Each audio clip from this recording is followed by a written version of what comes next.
श्री कृष्ण चैतन्य प्रभु दया करो मोरे।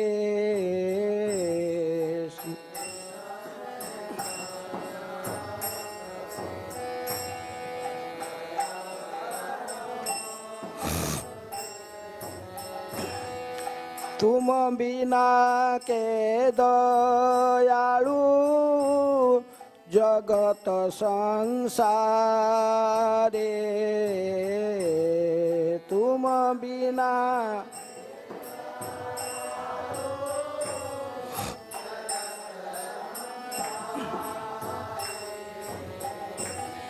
पतित पावन हेतु तब अवतार।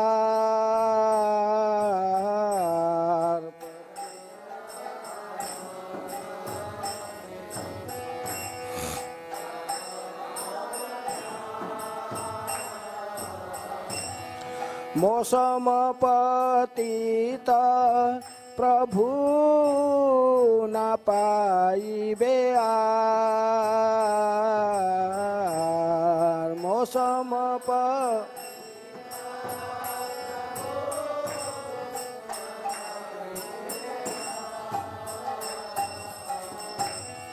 दया करो सीता दया आहा प्रभु नित्यानंद प्रेमानंद सुखी। आहा प्रभु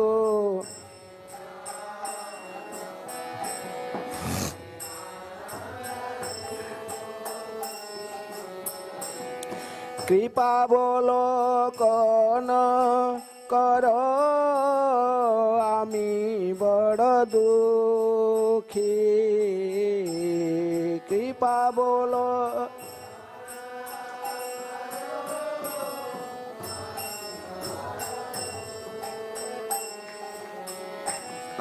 दया करो सीतापति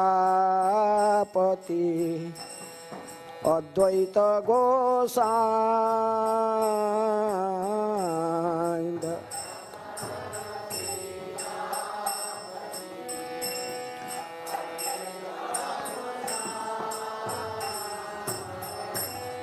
तब कृपा बले पाई चैतन्य निताय। तब कृपा बले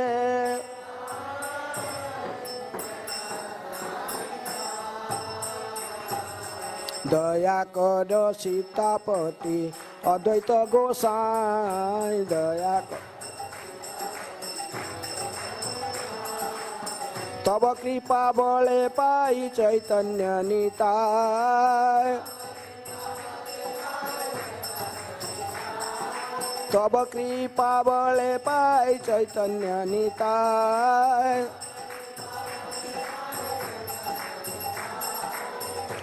आहा स्वरूप सनातन रूप रघुनाथ। आहा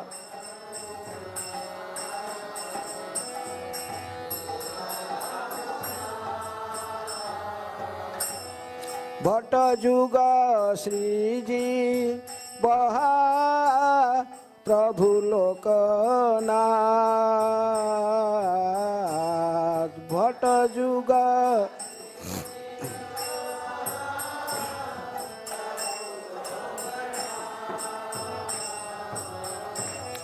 दया करो श्री आचार्य प्रभु श्रीनिवास। दया करो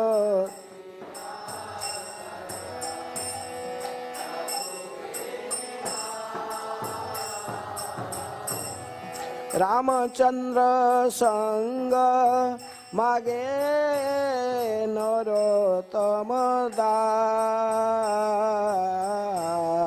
रामचंद्र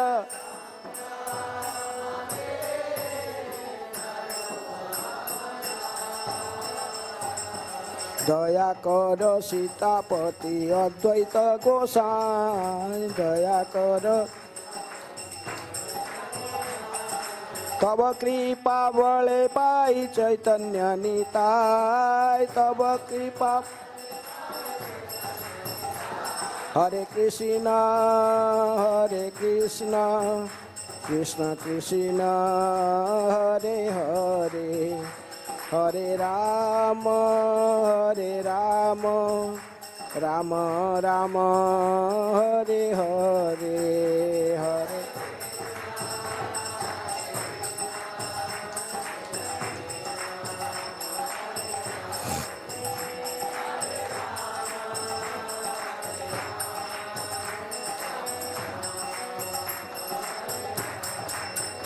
हरे कृष्ण कृष्ण कृष्ण हरे हरे हरे राम राम राम हरे हरे हरे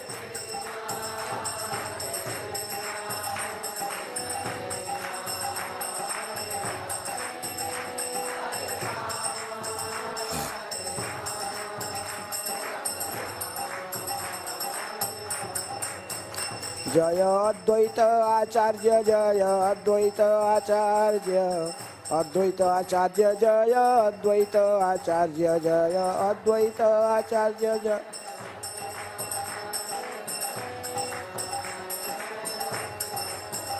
जय गौरनिताय जय गौरनिताय गौरनिताय जय गौरनिताय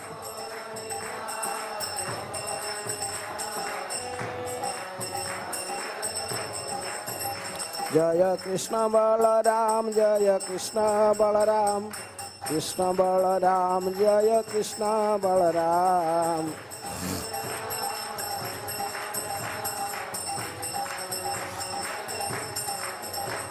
जय ललिता विशाखा जय राधेश्याम ललिता विशाखा जय राधेश्याम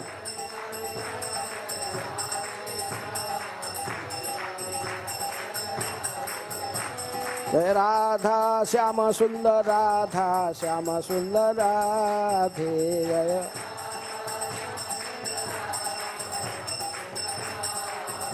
प्रभुपाद प्रभुपाद प्रभुपाद प्रभुपाद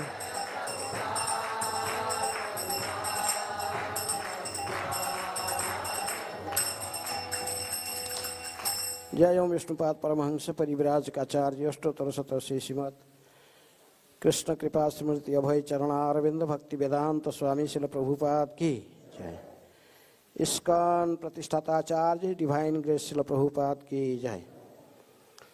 जय ओम विष्णुपाद परमहंस परिव्राज काचार्य अष्टोत्तर शतश्री श्रीमद भक्ति सिद्धांत सरस्वती गोस्वामी शिल प्रभुपाद की जय।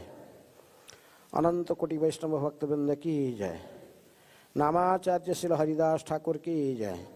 प्रेम से कहो श्री कृष्ण चैतन्य प्रभु नित्यानंद श्री अद्वैत गदाधर शिवासादि गौर भक्त वृंद की जय। राधा कृष्ण गोपी गोपीनाथ राधा कुंड श्याम कुंड गिरि गोवर्धन की जय। मथुरा वृंदावन धाम की जय। श्री नवद्वीप मायापुर धाम की जय। जमुना मैया की जय। भक्ति देवी की जय। तुलसी महारानी की जय। श्री कृष्ण बलराम की जय। राधा श्याम सुंदर ललिता विशाखा देवी की जय। समवेत वैष्णव भक्तवृंद की जय। समवेत वैष्णव भक्तवृंद की जय। समवेत वैष्णव भक्तवृंद की जय। निताय गौर प्रेमानंदे हरि हरि बोल। जय जय श्री चैतन्य जय नित्यानंद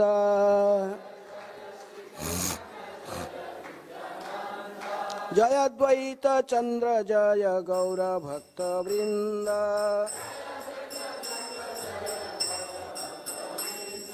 जय जय श्री चैतन्य जय नित्यानंद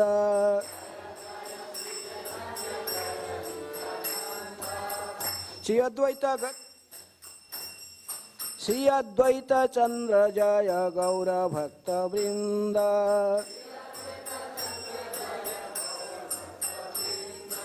जय जय श्री चैतन्य जय नित्यानंद।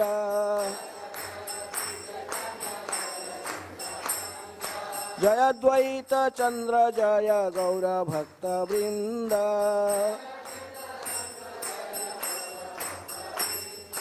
हरे कृष्ण कृष्ण कृष्ण हरे हरे, हरे राम राम राम हरे हरे।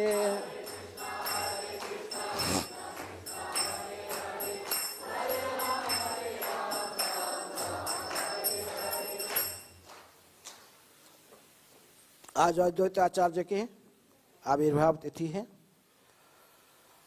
आज एक क्लास विशेष रूप में अद्वैत आचार्य के बारे में ही, उन्हीं के ही गुणगान, उनकी महिमा वर्णन की जाएगी। अद्वैत आचार्य कौन है? हैं? महाविष्णु जगत कर्ता माययाय सृजति यद तस्यावतार एवायम अद्वैत आचार्य ईश्वर है। कृष्णदास कविराज गोस्वामी कहते कि भगवान अद्वैत आचार्य महाविष्णु के अवतार है, जिनका मुख्य कार्य है माया द्वारा जगत की सृष्टि करना। तो अद्वैत आचार्य किसके अवतार है?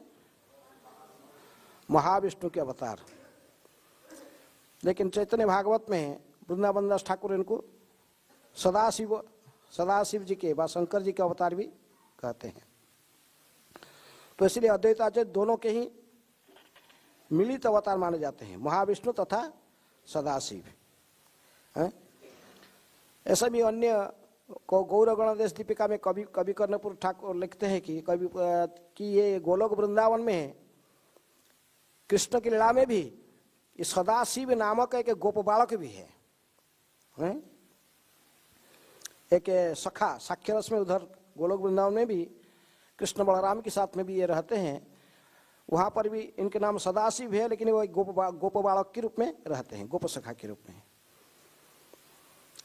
तो बोर्ड में हमें एक श्लोक जिसमें प्रभुपाद के तात्पर्य है वो श्लोक लिखा, श्लोक आपको दिखाई दे रहा श्लोक। ये आदि लीला की चैतन्य चरितामृत आदि लीला 6ठा अध्याय 12 नंबर श्लोक। जगत मंगल अद्वैत मंगल गुण धाम,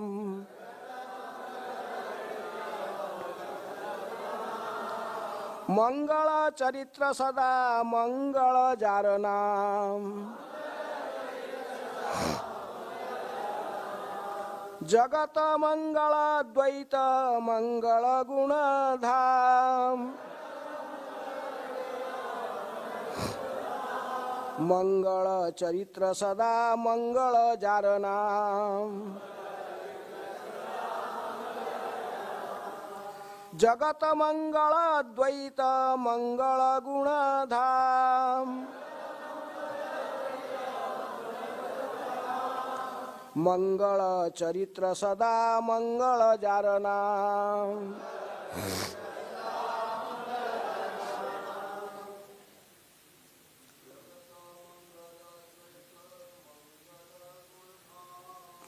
जगत मंगल अद्वैत मंगल गुण धाम,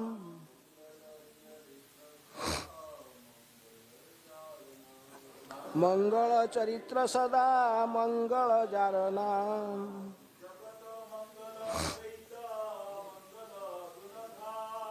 जगत मंगल अद्वैत मंगल गुण धाम, मंगल चरित्र सदा मंगल जार नाम। जगत मंगल अद्वैत मंगल गुण धाम, मंगल चरित्र सदा मंगल जार नाम। माताएं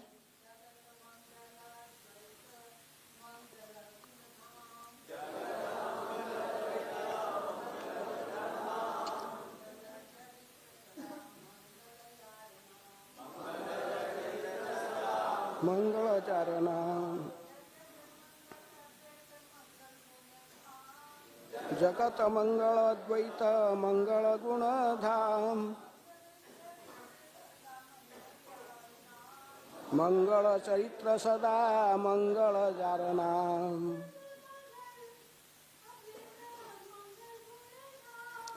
जगत मंगल द्वैत मंगल गुण धाम मंगल चरित्र सदा मंगल जारनाम। शब्दार्थ जगत मंगल, जगत के लिए सर्वस्वरूप मंगलकारी। अद्वैत अद्वैताचार्य मंगल गुण धाम, सभी मांगलिक गुणों में गुण के धाम। मंगल चरित्र, सभी लक्षण शुभ है। सदा सदा मंगल शुभ। जार नाम, जिसका नाम। अनुवाद तात्पर्य कृष्ण कृपा स्मृति अभय चरणारविंद भक्ति वेदांत स्वामी श्रील प्रभुपाद जी के द्वारा। श्रील प्रभुपाद की जय। अनुवाद, श्री अद्वैत आचार्य सारे जगत के लिए मंगलकारी है, क्योंकि वे समस्त मंगल गुणों के आगार है। उनके लक्षण, कार्य तथा नाम सदैव मंगलकारी है। कृपया दोहराइए।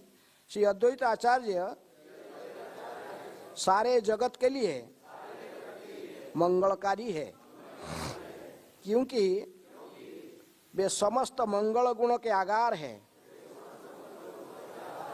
उनके लक्षण, कार्य तथा नाम सदैव मंगलकारी है। तात्पर्य, श्री अद्वैत प्रभु जो महाविष्णु के अवतार है, एक आचार्य या शिक्षक है। उनके सारे कार्य तथा विष्णु के अन्य सारे कार्यकलाप मंगलमय है। जो व्यक्ति भगवान विष्णु की लीलाओं में सर्वमंगलता देखता है, वह भी उसी के साथ मंगलमय बन जाता है। क्योंकि भगवान विष्णु सभी मंगल के स्रोत है, अतएव जो भी भगवान विष्णु की भक्ति में आकृष्ट होता है, वह मानव समाज की सबसे बड़ी सेवा कर सकता है। भौतिक जगत के बहिष्कृत व्यक्ति शुद्ध व्यक्ति को शुद्ध भक्ति को जीवों के भौतिक जगत के बहिष्कृत व्यक्ति शुद्ध भक्ति को जीवों के सनातन कार्य के रूप में समझने में इनकार कर देते हैं, और वे नहीं जानते कि शुद्ध भक्ति जीवों की बद्ध जीवन से वास्तविक मुक्ति है। ऐसे लोग अल्प ज्ञान के कारण सभी प्रकार की भक्ति से वंचित हो जाते हैं। अद्वैत प्रभु के उपदेशों में सकाम कर्म या निर्विशेष मुक्ति के लिए कोई स्थान नहीं है, किंतु भौतिक शक्ति के आकर्षण से मोहित हो व्यक्ति यह नहीं समझ सके कि अद्वैत प्रभु विष्णु से अभिन्न है। ऐसे लोग अपनी निर्विशेष विचारधारा से उनका अनुसरण करना चाहते थे। अद्वैत प्रभु द्वारा ऐसे व्यक्तियों को दंडित करने का प्रयास भी शुभ है। भगवान विष्णु तथा उनके कार्यकलाप प्रत्यक्ष या अप्रत्यक्ष रूप से समस्त सौभाग्य प्रदान करते हैं। दूसरी शब्द में, भगवान विष्णु के कृपा पात्र बनना और उनके द्वारा दंडित किया जाना एक समान है, क्योंकि विष्णु के सारे कार्यकलाप परम मंगलमय होते हैं। कुछ लोगों के अनुसार अद्वैत प्रभु का दूसरा नाम मंगल था। निमित्त अवतार अर्थात किसी विशेष कार्य के निमित्त भगवान विष्णु के अवतार के रूप में वे आपूर्तिकर्ता या प्रकृति के उपादान हैं, किंतु उन्हें कभी भी भौतिक नहीं समझना चाहिए। उनके सारे कार्य आध्यात्मिक है। जो भी उनके विषय में सुनता है और उनकी महिमा का गान करता है, वह स्वयं महिमा मंडित हो जाता है, क्योंकि ऐसे कार्य से मनुष्य सारी विपदाओं से मुक्त हो जाता है। विष्णु के स्वरूप को किसी भौतिक कल्मश या मायावाद से नहीं जोड़ना चाहिए। प्रत्येक व्यक्ति को भगवान विष्णु के वास्तविक स्वरूप को समझने का प्रयास करना चाहिए, क्योंकि इस ज्ञान से मनुष्य पूर्णतः की चरम अवस्था प्राप्त कर सकता है। ओम अज्ञानतिमिरन्धस्य ज्ञानाञ्जनशलाकया चक्षुरुन्मीलितं येन तस्मै श्रीगुरुवे नमः। श्रीचैतन्यमनोभीष्टं स्थापितं जनभूतले स्वयं रूप कदा मह्यं ददाति स्वपदान्तिकं। वन्देऽहं श्रीगुरुः श्रीयुतापदकमलं श्रीगुरून् वैष्णवांश्च श्रीरूपं साग्रजातं सहगण रघुनाथानितं तं सजीवं साद्वैतं सावधूतं परिजनसहितं कृष्ण चैतन्यदेवं श्रीराधाकृष्णपदान् सहगण ललिता श्रीविशाखान्वितांश्च। नमो ओं विष्णुपादाय कृष्णप्रेष्ठाय भूतले श्रीमते भक्तिवेदान्त स्वामिन् इति नामिने। नमस्ते सारस्वते देवे गौरवाणी प्रचारिणे निर्विशेष शून्यवादी पाश्चात्य देशतारिणे। नमो महावदन्याय कृष्ण प्रेम प्रदायते कृष्णाय कृष्ण चैतन्य नामिने गौरतिसे नमः। हे कृष्ण करुणा सिंधु दीनबंधु जगत्पते गोपेश गोपिका कांत राधा कांत नमस्तुते। तप्त कांचन गौरांगी राधे वृंदावनेश्वरी वृषभानुसुते देवी प्रणमामि हरिप्रिये। वंशा कल्पतरुभ्यश्च कृपा सिन्धुभ्येव च पतितानां पावनेभ्यो वैष्णवेभ्यो नमो नमः। श्री कृष्ण चैतन्य प्रभु नित्यानंद श्री अद्वैत गदाधर शिवासादि गौर भक्त वृंद। हरे कृष्णा कृष्ण कृष्ण हरे हरे हरे राम राम राम हरे हरे। हम साधारणतः कहते कि निताय गौर प्रेमानंदे, लेकिन गौड़ीय वैष्णव का ये रीति है, तीनों को साथ में लेते हैं। जो मायापुर जाओगे, बंगाल में कहीं भी देखोगे, वो क्या कहते हैं? निताय गौर सीतानाथ प्रेमानंदे हरि हरि बोल है। निताय गौर और सीतानाथ। सीतानाथ कौन है? अद्वैत आचार्य। क्योंकि ये तीनों विष्णु तत्व में है। पंचतत्व में जो है, पंचतत्वात्मकं कृष्णम भक्त रूप स्वरूपकम भक्ता अवतारं भक्ताख्यं नमामि भक्त शक्तिकम। तो पंचतत्व में तीन विष्णु तत्व में है। कौन कौन? गौरांग महाप्रभु भक्त रूप, भक्त स्वरूप नित्यानंद, और भक्त अवतार कौन है? अद्वैत आचार्य। और भक्त शक्ति गदाधर, और भक्त शुद्ध भक्त के रूप में नारद मुनि के अवतार कौन? शिवास ठाकुर। तो इसलिए ये तीनों विष्णु की विष्णु तत्व में है। इसलिए तीनों भगवान विष्णु की किसी भी तत्व में व किसी भी में भेद नहीं देखना चाहिए। भगवान विष्णु भिन्न भिन्न समय में भिन्न भिन्न अवतीर्ण रूप में अवतीर्ण होकर लीलाओं को प्रकट करते हैं, लेकिन इनमें भेद नहीं देखना चाहिए है विष्णु तत्व में। कृष्णदास कविराज अद्वैत आचार्य जी की महिमा को वर्णन करने के सबसे पहले अद्वैत आचार्य की ही कृपा याचना करते हैं। वंदे तं श्रीमद्द्वैत आचार्य अद्भुत चेष्टितं जस्य प्रसादात् अज्ञोपि तत्स्वरूपं निरूपयेत्। मैं श्री अद्वैत आचार्य को सादर नमस्कार करता हूँ, जिनके सारे कार्यकलाप अद्भुत है। उनकी कृपा से मूर्ख से भी मूर्ख व्यक्ति भी उनके गुणों का वर्णन कर सकता है। इसलिए हमें उनके ही कृपा की याचना करते हैं। उन्हीं की कृपा से उन्हीं को हम समझ सकते हैं। सूर्य को देखने के लिए सूर्य का ही प्रकाश के माध्यम से सूर्य दर्शन होता है। सूर्य को दर्शन करने के लिए किसी दूसरे किसी अन्य आलोक की माध्यम से दर्शन नहीं किया जाता है। सूर्य की प्रकाश के माध्यम ही सूर्य दर्शन होते हैं।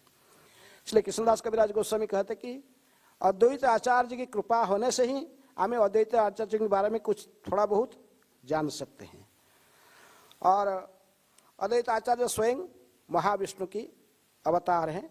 महाविष्णु जगत कर्ता माययाज सुजति यद तस्यावतार एवायम अद्वैत आचार्य ईश्वर। भगवान अद्वैत आचार्य महाविष्णु के अवतार है, जिनका मुख्य कार्य है माया द्वारा जगत की सृष्टि करना। अद्वैत हरिणाद्वैता आचार्य भक्ति संसनात् भक्तावतार मिसं तम अद्वैत आचार्यमाश्रये। वे भगवान हरि से अभिन्न हैं, अतएव वे अद्वैत कहलाते हैं। और वे भक्ति संप्रदाय का प्रसार करते हैं, अतः वे आचार्य कहलाते हैं। वे भगवान हैं और भगवान के भक्त अवतार भी है, इसीलिए मैं उनकी शरण ग्रहण करता हूँ। कौन कह रहे? कृष्णदास कविराज हैं। अद्वैत आचार्य, अद्वैत किस लिए इनको कहते हैं? क्योंकि भगवान हरि से अभिन्न है। भगवान विष्णु भगवान हरि से अभिन्न होने के कारण इनको कहते हैं अद्वैत। और आचार्य क्यों कहते हैं? क्योंकि भक्ति संप्रदाय के प्रचार किए हैं। भक्ति का प्रचार को आगे बढ़ा है गौरांग के निर्देशन में, तो इसलिए इनको आचार्य भी कहते हैं। इसलिए स्वयं भगवान भी है और भगवान की भक्त अवतार भी है। अद्वैत आचार्य को इसलिए भक्त अवतार कहा जाता है, भगवान की भक्त अवतार। इसलिए हम उनकी शरण ग्रहण करते हैं, क्योंकि इनकी कृपा नहीं होने से आप निताय गौर को नहीं समझ सकते। जैसे नरोत्तम दास ठाकुर कहते हैं, दया करो सीतापति अद्वैत गोसाई तब कृपा बड़े पाई चैतन्य निताय। अद्वैत आचार्य की कृपा होने से ही हमें चैतन्य महाप्रभु तथा गौरांग नित्यानंद प्रभु तथा गौरांग महाप्रभु की महिमा को थोड़ा बहुत समझने में सक्षम हो सकते हैं। इसलिए ये महाविष्णु तो के अवतार है, लेकिन इनकी दो कार्य, महाविष्णु जो विष्णु के तीनों मूर्ति हैं। कौन से? कारणद कसाई विष्णु, गर्भद कसाई विष्णु और क्षीरद कसाई विष्णु। इस संसार में जब सृष्टि कार्य को आगे बढ़ाने के लिए माया के साथ में तो भगवान विष्णु के कोई डायरेक्ट प्रत्यक्ष संपर्क नहीं होता है, लेकिन महाविष्णु उनके ऊपर ईक्षण व दृष्टिपात करते हैं। तो दृष्टिपात इसलिए सृष्टि का दो कारण कहा जाता है, एक निमित्त कारण और एक उपादान कारण। निमित्त, यहाँ पर अद्वैत आचार्य को कहा गया कि ये उपादान कारण है, क्योंकि भगवान विष्णु जो ईक्षण करते हैं उससे महातत्व व प्रधान उत्तेजित होकर फिर वो महातत्व के रूप में प्रकाश होता है। लेकिन समस्त उपादानों को एकत्रित करके सृष्टि कार्य को आगे बढ़ाना ये शंभु के कार्य है। किसका कार्य है? शंभु बा वही उन्हीं के विस्तार, जो कि क्षीरं यथा दधि विकार विशेष जोगात संजायते नहीं ततः पृथकस्ति हेतु जह संभूतमपि तथा समुपैति कार्यात गोविंदम आदि पुरुषम तमहं भजामि। इसलिए ये उपादान कारण के रूप में अद्वैत आचार्य कहा गया। इसीलिए इनको दोनों का अवतार भी माना जाता। ये महाविष्णु के अवतार हैं, साथ साथ है सदाशिव के भी अवतार है, शंकर जी का भी अवतार है। शंकर जी के अवतार के रूप में विशेष रूप में चैतन्य भागवत में इनकी वर्णन की जाती है। चैतन्य चरितामृत में कृष्णदास कविराज गोस्वामी इनको महाविष्णु के अवतार कहते हैं।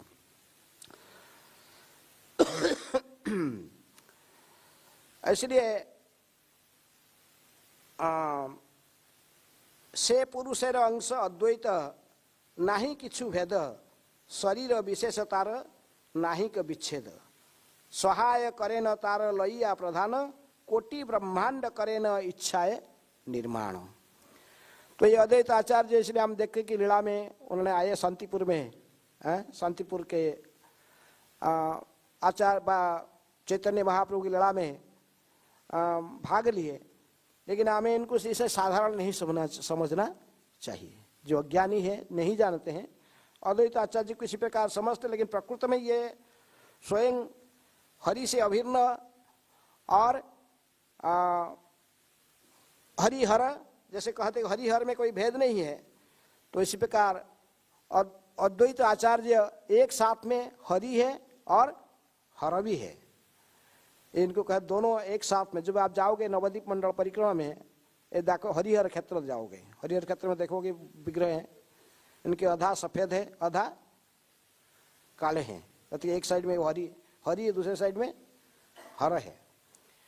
लेकिन अद्वैत आचार्य यदि वो विष्णु तत्व में महाविष्णु के अवतार है, क्योंकि इन्होंने उपादान का कारण बन के उपादान को लेकर सृष्टि कार्य को भी आगे बढ़ा है, इसलिए इनको कभी कभी कहा जाता है कि ये सदाशिव के भी अवतार हैं। तो इसलिए ये भक्त अवतार, स्वयं भक्त रूप में चैतन्य महाप्रभु, भक्त स्वरूप नित्यानंद, और भक्त अवतार है अद्वैत आचार्य। भगवान जब भी ये धरा पर अवतीर्ण होते हैं तो पहले उन्होंने अपने अन्य पार्षदों को, विशेष रूप में जो लोग इनकी गुरुजन की भूमिका निभाते हैं, इनको पहले से अवतीर्ण करा के बाद में भगवान अवतीर्ण होते हैं।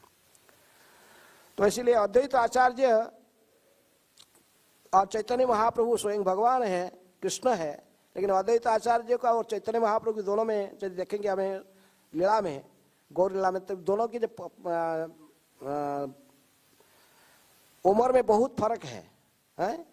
अद्वैत आचार्य के अवतार व उन्होंने अवतीर्ण हुए धरा पर 1434 ख्रीष्टाब्द में। चैतन्य महाप्रभु को अवतीर्ण कब हुए? 1486। तो इसलिए कितने साल बड़े हैं अद्वैत आचार्य? लगभग 54 है, 50 साल से भी अधिक उम्र में से देखने से वो बड़े हैं। और लेकिन चैतन्य महाप्रभु जो स्वयं भगवान है, अद्वैत आचार्य इनको अपने प्रभु रूप में मानते थे। तो अद्वैत आचार्य के आज आविर्भाव तिथि है, इसलिए इनके आविर्भाव कैसे हुआ उसके बारे में पहले थोड़ा बहुत वर्णन करके फिर बाद में कुछ कथा आगे बढ़ेंगे। भक्ति रत्नाकर में विशेष रूप में नरहरि सरकार कहते हैं, माघे शुक्ल तिथि सप्तमी ते अति उठलये महानंद सिंधु, नाभा गर्भधन्य करी अवतीर्ण हैल शुभ क्षणे अद्वैत इंदु।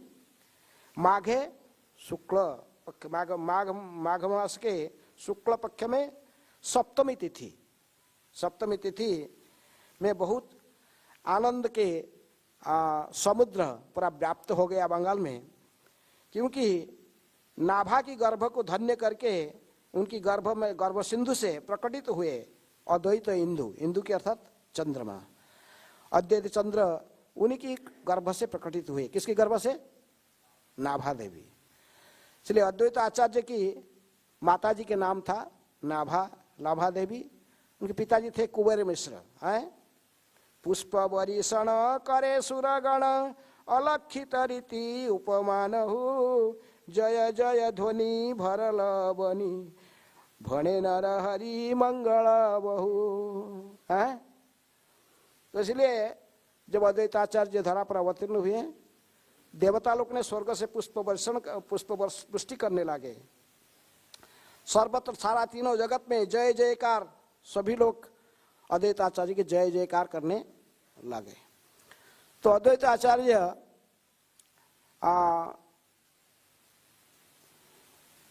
तो ये दोनों को माता पिता रूप में लीला में स्वीकार किए थे। किनको? कुबेर मिश्र और नाभा देवी। प्रकृति में नाभा देवी और कुबेर मिश्र के कोई संतान नहीं थे। बहुत समय तक प्राय प्रौढ़ावस्था में इन्होंने और भगवान सदाशिव को विशेष रूप में प्रार्थना करते थे। इनकी बहुत व्रत रखे, उपवास और व्रत तथा तपस्या में प्रसन्न होकर सदाशिव जब भी इनको कहते हैं कुबेर मिश्र को कुछ वर मांगो, कुबेर मिश्र कहते कि मुझे आपके ही समान एक पुत्र चाहिए। तो सदाशिव जी कहते कि मेरे समान तो कोई ये संसार में नहीं हो सकता है, अर्थात मैं ही स्वयं आपके पुत्र के रूप में आऊंगा। इसलिए ये उन्हीं की तपस्या के फल पर जिसको इनकी जो नाभा देवी वो भी प्रत्येक दिन शंकर जी को पूजन करके पुत्र की कामना करती थी। इसलिए कहा चैतन्य भागवत में वर्णन ऐसा था कि स्वयं भगवान शंकर जी ही इनकी पुत्र रूप में आए। भाई ये महाविष्णु की अवतार भी माने जाते हैं। तो ये माघ महीना के शुक्ल पक्ष की सप्तमी तिथि में इनके आविर्भाव हुआ था। कहाँ पर? नवग्राम, सिहट्ट जिला, जो बांग्लादेश में सिहट्ट के नवग्राम में इनकी आविर्भाव हुआ, ये जन्म हुए। तभी से बचपन से ही अद्वैताचार्य बड़े मेधावी छात्र के रूप में थे। इनको कुछ, ये तो स्वयं भगवान थे, इनको कुछ ज़्यादा कोई विद्या अध्ययन करने के लिए कोई परिश्रम करना नहीं पड़ता था। एक बार पढ़ लेते थे, बस उनकी याद हो जाता था। तो इनके पिताजी स्वयं कुबेर मिश्र इनको प्राथमिक शिक्षा उन्होंने स्वयं उसको पढ़ाते थे, वो भी पंडित थे। इसके बाद लेकिन बचपन में उन्होंने उसे नवग्राम अंचल के जो आंचलिक राजा जो थे, उस राजपुत्र के साथ में ये इनकी पढ़ाई होता था, क्योंकि ये भी स्वयं राज पंडित थे। तो राजपुत्र जो राजकुमार था और ये अद्वैताचार्य, उनके बचपन के नाम था कमलाख्य, है, क्योंकि आँख कमल पुष्प की पंखुड़ी जैसे था। और इनको एक नाम जैसे कहा गया इधर में मंगल हजार नाम, इनके नाम भी एक नाम भी था मंगल। तो राजपुत्र के साथ में पढ़ते थे कि रास्ते में जो स्कूल जाते थे, रास्ते में बीच में एक काली का मंदिर आता था। तो काली मंदिर में ये तो राजपुत्र प्रणाम करता था, लेकिन ये प्रणाम नहीं करते थे। तो एक दिन राजपुत्र कहा कि तू जब बड़े क्या हो गया, बड़ा प्रणाम कर माँ को। तो कुछ बोले नहीं। तो ये कुछ गुस्से होकर जो राजपुत्र जो गाली देने प्रयास कर रहा था, किसको? अद्वैताचार्य को, कमलाख्य को, तुरंत स्वयं ही मूर्छित होकर गिर पड़ा। तो सारे उसकी चेतना पूरा शरीर से चला गया। सब लोग हाहाकार मच गया, सब लोग ढूंढते ढूंढते उनके पिताजी माताजी को बोले, राजा को जो खबर दी। राजा रानी सब आ गए, देखे कि मर चुका है बालक। लेकिन जो कमलाख्य कहे, अद्वैताचार्य कहे कि चिंता मत करो, क्यों रो रहे हो, ये मरा नहीं है, अभी मैं जीवित कर देता हूँ इसको। है? वो अपने घर में उनके पिताजी सालग्राम भी पूजा करते थे, सालग्राम का चरणामृत लाकर इनको मुख में दिए, वो फिर जीवित हो गया। सब लोग बोले अरे इसकी बालक को कुछ अलौकिक शक्ति है। तो दूसरे एक इंसिडेंट में है, काली पूजा, मैंने जब उस दिन काली पूजा था, दीपावली, राजा के साथ, राजा का फैमिली और इनका फैमिली, कुबेर मिश्र की फैमिली, दोनों फैमिली साथ में गए थे देवी मंदिर में। राजा देख रहा था, सभी लोग प्रणाम किए, माँ को प्रणाम किए, सब कहे, लेकिन ये प्रणाम नहीं कर रहा। कौन? कमलाख्य। ये प्रणाम नहीं कर रहा, इसलिए खड़ा है वो सर। लेकिन इनको राजा कहे कि कमलाख्य प्रणाम करो माँ को, लेकिन कुछ सुने नहीं। तभी कुबेर मिश्र, उनका पिताजी स्वयं डांटे, तो कमलाख्य प्रणाम नहीं करते, सब राजा बोल रहे हैं तो भी प्रणाम नहीं कर रहे हैं, प्रणाम करो। लेकिन वो नहीं करते थे, क्योंकि उनका शक्ति है, महाविष्णु की शक्ति है, वो उनके प्रणाम स्वीकार नहीं कर सकती। ये पिताजी फटकाराने के कारण प्रणाम किए। अद्वैताचार्य प्रणाम करते ही उस काली के विग्रह पूरा जोर से आवाज करके पूरा छिन्न भिन्न होकर वहीं पर तोड़ के गिर पड़ा चार साइड। हाँ, इसको देखकर सब लोग आश्चर्य से हला मुला, सब जब हला हो गया, काली महाकाली का विग्रह पूरा है अपने आप कैसे चूर्ण होकर पूरा गिर गया तोड़ के। उसी बीच में अद्वैताचार्य महेश्वर कमलाख्य अंतर्ध्यान हो गए। ये लोग ने देखे कि और कमलाख्य ढूंढ रहे, उनके माता पिता देखे कमलाख्य और है नहीं। सभी लोग बड़ा दुखी हुए, अरे कहाँ गया कमलाख्य, कहाँ गया। और बस अदृश्य से वो सबसे अदृष्ट होकर भाव से शांतिपुर आ गए थे। ऐसे ही वर्णन भक्ति रत्नाकर में और कहीं जगह आता है। तभी उन्होंने शांतिपुर में आकर यहाँ पर वेदांत बागीश बड़े विशेष संस्कृत पंडित के पास में वहाँ पर बैठकर संस्कृत अध्ययन करने लगे। उनके माता पिता दुखी होकर दिन रात पुत्र की चिंतन करके ही रो रहे थे। लेकिन एक दिन उन्होंने बाल गोपाल को पूजा करते तो वो एक दिन स्वप्न में आके कहे कि चिंता मत करो, तुम्हारे पुत्र केवल तुम्हारी पुत्र नहीं है, तुम्हारा वो पुत्र स्वयं भक्त अवतार है। अभी बहुत शीघ्र तुमको इसका संवाद मिल जाएगा। दूसरे दिन में कोई आके उनको बताया कि तुम्हारे पुत्र शांतिपुर में जाकर पहुंचे, वहां पर वेदांत बागेश के पास विद्या अध्ययन में रत रहे। सो दोनों फिर वहां से बांग्लादेश से भाग के वहां से आके शांतिपुर पहुंचे। फिर शांतिपुर में ही उनका निवास स्थान निरूपित हो गया, वहीं रहे और पढ़ते थे। जब वो अध्ययन करते थे उनके शिक्षक बड़े आश्चर्यचकित रहते थे इनकी मेधाशक्ति में। तो पढ़ने के समय जब स्टूडेंट थे इनकी शिक्षा में इतनी प्रवीण थे, क्लास में सब समय जो समाधान स्वयं टीचर भी नहीं कर पाता तो वो समाधान ये कर देते थे। इनकी शिक्षा पर इनको वेद पंचानन की उपाधि इनकी स्कूल में इनको उनके जो शिक्षक थे इनको वेद पंचानन की उपाधि दिए। एक दिन उनके शिक्षक के साथ उन्होंने ऐसे जा रहे थे, किसी रास्ते के साइड में देखिए कि एक बहुत सुंदर पुष्करणी है और उसमें कई कमल के फूल खिले हुए हैं, बहुत सुंदर कमल का फूल। लेकिन वो पुष्करणी में चारों साइड में से कंटा है, सांप है, इसलिए पुष्करण के अंदर कोई घुसते नहीं। तो उनके जो शिक्षक थे उन्होंने कहने लगे कि देखो, वेदांत बागीश कहे कि देखो ये कितने सुंदर कमल फूल खिले हुए हैं, ये तो भगवान के चरण में चढ़ाने के लायक है। आप कमल की पुष्प की माला बना के भगवान को पहनाना चाहिए, लेकिन इसके अंदर से कोई एक भी फूल नहीं तोड़ सकता है, क्योंकि इसके अंदर में सर्प रहते हैं और कंटकित स्थान है। जो भी जाता है सर्प दंशन कर सकता है। कंटा में इसकी पैर में कई आघात कई प्रकार के चोट लग सकता है। लेकिन अद्वैत आचार्य कहे कि प्रभु नहीं, गुरुदेव आप यदि आदेश करोगे मैं ले आऊंगा फूल। इतना कहे कि वो तुरंत चलने लगे, कमल की पत्ता के ऊपर पैर रख रख के चले गए। देखते सो रहे कमल की पत्ता के ऊपर पैर रख के चलता है। जाके बहुत सुंदर, सबसे बहुत सुंदर कमल का फूल को तोड़ के ला के गुरु को अर्पण किए। तो बोले ये सो बोले कि कमला के तू कुछ विद्या सिखाए, वे कई कमल की पत्ते के ऊपर कैसे चल के जा रहे हो? चले गए, पूरा बीच में जाके तोड़ के ले आए फूल। तो कुछ बोले नहीं, लेकिन तब से उनके शिक्षक समझ गए कोई दैवी शक्ति संपन्न व्यक्ति है। तभी इन्होंने इनके शिक्षा सब जो समाप्ति हुआ, गुरु से विदाई लेकर आए। तो लेकिन गुरु विदाई के समय में दोनों बहुत रो रहे थे, उन्हें गुरु जी भी रो रहे थे, ये भी रो। लेकिन कहे कि गुरुदेव चिंता मत कीजिए, आप जिस समय मुझे स्मरण करेंगे उसी समय मैं आपके पास में उपस्थित हो जाऊंगा। मेरे जब भी आपका सहायता आवश्यक है मैं आपके समक्ष में ही होगा। ऐसे कहकर अद्वैताचार्य फिर उनकी पढ़ाई समाप्त करके आए। लेकिन आके थोड़े दिन में उनके माता पिता दोनों का देहांत हो गया। किसका? कुबेर मिश्र और लाभा देवी। इनके देहांत के बाद उन्होंने उनकी पिंडदान आदि कार्य को संपन्न करने के लिए गया आए।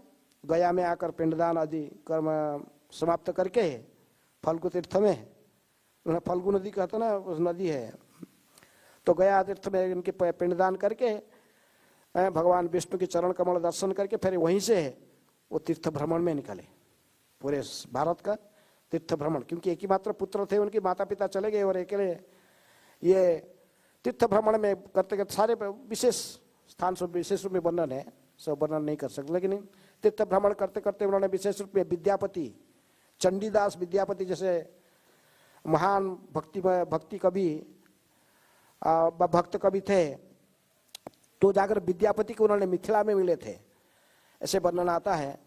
लेकिन ऐसे भ्रमण करते करते उन्होंने वृंदावन में भी पहुंचे। वृंदावन में आ जाकर आकर उन्होंने अद्वैत वट में रहे। अद्वैत वट को कितने लोग देखे? अद्वैत वट कहाँ है? बहुत लोग देखे नहीं अद्वैत वट। अद्वैत वट जब राधा मदन मोहन मंदिर से बांकी बिहारी मंदिर तरफ जाओगे, सीधे नीचे उतर के फिर जाओगे, बाएं साइड में एक छोटा आज भी है वट वृक्ष के है, तो अद्वैत वट कहते हैं। अद्वैत आचार्य वहीं आकर निवास करते थे। नित्यानंद वट उधर, नित्यानंद प्रभु आके रहते थे, तो वो नित्यानंद वट जमुना किनारे उधर है। यहाँ पर अद्वैत वट इसको कहते हैं। अद्वैत आचार्य आकर वहीं पर अपने कुटिया निर्माण करके वहीं रहते थे, वहीं भजन करते थे। उनको एक बार स्वप्नादेश भगवान से मदन गोपाल के स्वप्नादेश हुआ, कोई कि अद्वैत तो तुम अभी आए हो, अब मुझे यहाँ से उद्धार करके मेरे सेवा पूजा का व्यवस्था करो। मैं यहीं पर मिट्टी के नीचे मेरे विग्रह दबा हुआ है, और इसलिए द्वादश आदित्य टीला में मेरे विग्रह को तुम प्राप्त करोगे। तो अद्वैत आचार्य जाकर स्थानीय लोकवास ब्रजवासियों की सहायता लेकर वहीं से उन्होंने मदन गोपाल विग्रह, पहले उनके नाम मदन गोपाल था, बाद में सनातन गोस्वामी जो पूजा की उनके नाम मदन मोहन हो गया। तो मदन गोपाल विग्रह को उद्धार करके ऐसे छोटा सा मंदिर जैसे बनाकर फिर वहीं से रखकर उनको पूजा करने लगे अद्वैत आचार्य उनके। इसलिए मदन मोहन का प्रकृत आविष्कार करता कौन है? वज्रनाभ तब इनको प्रतिष्ठित किए थे मदन मोहन गोविंद गोपीनाथ, लेकिन ये संबंध विग्रह मदन मोहन इनको अद्वैत आचार्य आकर सबसे उद्धार किए थे। द्वादश आदित्य टीला में उद्धार करके उन्हें पूजा सेवा पूजा करते थे। बाद में एक दिन मुस्लिम शासन था, मुस्लिम लोग सोचे देखे कि यहाँ तो हजार हजार लोग एकत्रित होते थे। वृंदावन के सबसे पहला विग्रह कौन है? मदन मोहन है। मदन मोहन सबसे पहला विग्रह है वृंदावन के, इसलिए सारे ब्रज में बड़े प्रसिद्धि था मदन मोहन के। सभी लोग आते थे, हजार हजार लोग इकट्ठे हो रहे हैं। इनको देखकर वो मुस्लिम लोग आगे, मुस्लिम बादशाह ने आप लोग भेज दिया जाए कि मंदिर की तोड़ो, हिंदू का मंदिर को है, जब विग्रह को उठा के ले आओ, हम इनको समाप्त। इसलिए मुसलमान लोग जब आए विग्रह को तोड़ने के बाद कुछ ऐसे ही इच्छा लेकर के विग्रह को वहाँ से स्थानांतरित कर देंगे, तो जब आगे देखते तो मंदिर में मदन मोहन है नहीं। तो उन्होंने जाके अद्वैत अपने फिर वापस हो गया, वह आके घूम घाम के सो वापस चले गए। अद्वैत आचार्य भी स्वयं आके देखे कि मंदिर है, मैंने मंदिर में विग्रह नहीं है। वो दुखी होकर वहीं पर भगवान को ध्यान किए और पूजा जो चिंतन किए। भगवान ने कहे कि देखो, अरे वो मुस्लिम लोग आए थे ना, इसलिए मैं छोटा सा रूप धारण करके गोलाब फूल में छुप गया था, है? इसलिए मेरे नाम मदन है, मदन गोपाल, छोटो सो मोरो मदन गोपाल। छोटो छोटो गैया छोटो से मेरे मदन गोपाल कहते ना। तो छोटे में तो पुल का नीचे छुप गया था, अभी आ गया। अद्वैताचार्य आंख खुल के देखे तो सिंहासन में खड़े हैं। लेकिन कुछ दिन के बाद अद्वैताचार्य को स्वप्नादेश आया, कहे कि अद्वैत, तुम जिस लिए धरा पर अवतीर्ण हुए हो, अभी तुम वापस जाओ, हैं? शांतिपुर वापस जाओ। अभी भगवान श्री कृष्ण को अवतीर्ण कराना ही तुम्हारी कार्य है, तुम इसीलिए पहले आए हो। जाकर संकीर्तन आंदोलन का कैसे प्रारंभ होगा, कैसे कली युग मनुष्य की उद्धार होगा, तुम ही आचार्य भूमिका निभाकर ये सब कार्य करना पड़ेगा, इसलिए तुम वापस जाओ, बंगाल में वापस जाओ। लेकिन अद्वैताचार्य तो जाने के लिए तैयार नहीं थे। लेकिन भगवान के जब स्वप्नादेश हुआ तो उन्होंने बाध्य होकर तो उनको कहे कि परशुराम चुबे चतुर्वेदी, चुबे माने चतुर्वेदी, परशुराम चुबे बा चतुर्वेदी रहते थे मथुरा में, उनकी घर में मदन मोहन को देकर बंगाल चले गए। बाद में उन्हीं परशुराम चुबे के घर से इनको सनातन गोस्वामी लेके आए थे। तो अभी बंगाल में पहुंचकर फिर शांतिपुर में जाकर पहुंचे, उसमें प्राय यौवन अवस्था हो गया था, लेकिन उनके अभी तक शादी नहीं हुआ था, है? एक दिन उन्होंने गंगा में स्नान कर रहे थे शांतिपुर में, दूसरे घाट में और एक नारायण नृसिंह भादुड़ी नाम के एक व्यक्ति, उसका 2 कन्या के साथ वो भी शादी कर रहे, वहाँ पर स्नान कर रहे थे। श्री और सीता उनके 2 कन्या थी नृसिंह भादुड़ी के। अद्वैत आचार्य जब स्नान कर रहे थे, वो दोनों कन्या इनको देखकर अपने पिताजी को अपने मन की भावना को बताए, पिताजी हम इनको ही पति रूप में स्वीकार कर लिए मन से मन, यही हमारा पति बनने की योग्य है। क्योंकि ये 2 कन्या भी कोई साधारण नहीं थे। ये जो बचपन में थे 2 थे, तब से एक सन्यासी उनके गांव में आया था, और सन्यासी आकर ये दोनों लड़के छोटे छोटे बच्चियों को प्रणाम करने लगा। बोले यही क्या करी, सब बच्चियों को क्यों प्रणाम करते हो? तो सन्यासी कहा ये बच्चे नहीं है, ये तो मुझे एक देख रहा भक्ति देवी की तरफ है, स्वयं भक्ति देवी और मुक्ति देवी दोनों की तरफ ये दोनों मुझे दर्शन दे रहे हैं, ये साधारण कन्या नहीं है। तो इसलिए ये दोनों बहुत, इनके बारे में तो बहुत कुछ लड़ाए हैं। नृसिंह भादुड़ी कई बार इनको, एक बार जा रहे थे नवद्वीप कुछ मेला में, ये दोनों जाना चाहते थे, नहीं ले रहे थे इनको, नहीं तुम्हें नहीं जाओ, उनको सर्वेंट को बोला इनको घर ले जाओ, लेकिन ये नहीं गए, वहीं खड़े थे। अद्वैत आचार्य उनके पिताजी नृसिंह भादुड़ी नाव में चढ़कर आ गए, नवद्वीप पहुंच गए नाव में, लेकिन नाव में पर इधर उस साइड में उतरते ही देख रहे कि उनके 2 कन्या उधर खड़े हैं। इस साइड में थे, नाव में नहीं गए, लेकिन वो आपने अब जाकर उधर खड़े हैं, इनको पिताजी लाए नहीं लेकिन वो खड़े हैं। तो इसलिए कोई साधारण कन्या नहीं थे। जैसे सन्यासी कहा कि ये स्वयं भक्ति देवी मुक्ति देवी बा, इनको जोगमाया की अवतार भी कहा जाता है, पूर्णमासी के अवतार कहा जाता है सीता देवी को। तभी इन्होंने अद्वैत आचार्य को नृसिंह भादुड़ी सारे घटना जब बताए, अद्वैत आचार्य जानते थे, वो उसमें सम्मति प्रदान किए। इसलिए अद्वैत आचार्य के साथ में ये दोनों का परिणाम, ज़्यादा लोग जानते केवल सीता ठाकुरानी को, श्री को बहुत कम जानते। तो सीता ठाकुरानी विशेष उनकी लड़ाई में भाग लिए हैं, तो इनके साथ में उनके परिणय हुआ। तो इसके बीच में जगन्नाथ मिश्र सची देवी जो मायापुर में रहते थे, तो उनके कोई पुत्र संतान नहीं थे। अद्वैत आचार्य घर एक शांतिपुर में था, एक वहाँ भी था, कहाँ पर, मायापुर में। वहाँ पे समय समय पर मायापुर जाते थे, वहाँ पर स्कूल खोल के रखे थे, वहाँ भी पढ़ाया, शास्त्र आलोचना होता था।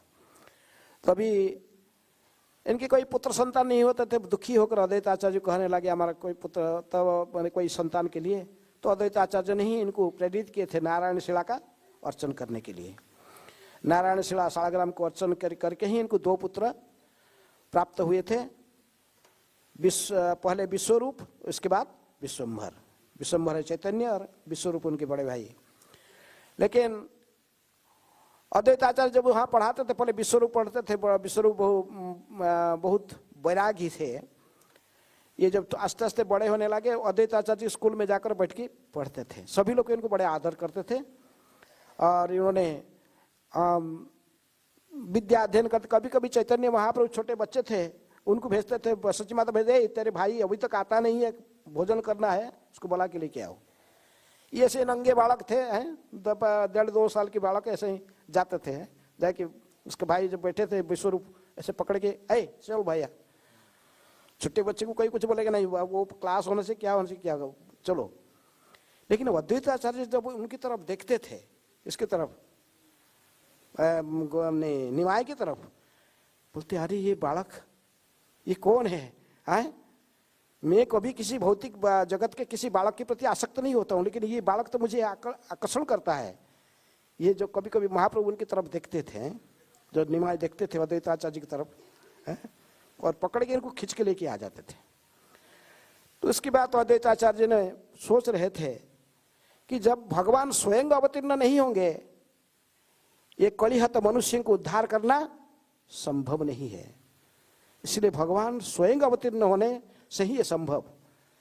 इसलिए यदियो मैं स्वयं महाविष्णु के अवतार वो जानते, लेकिन फिर भी ये कलियुग कलिहत मनुष्य को उद्धार करने के लिए स्वयं गोलोक बिहारी भगवान श्री कृष्ण को ही अवतीर्ण होना पड़ेगा।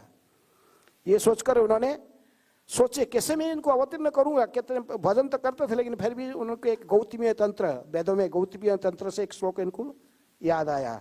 देखे हैं गंडू सच ने क्या,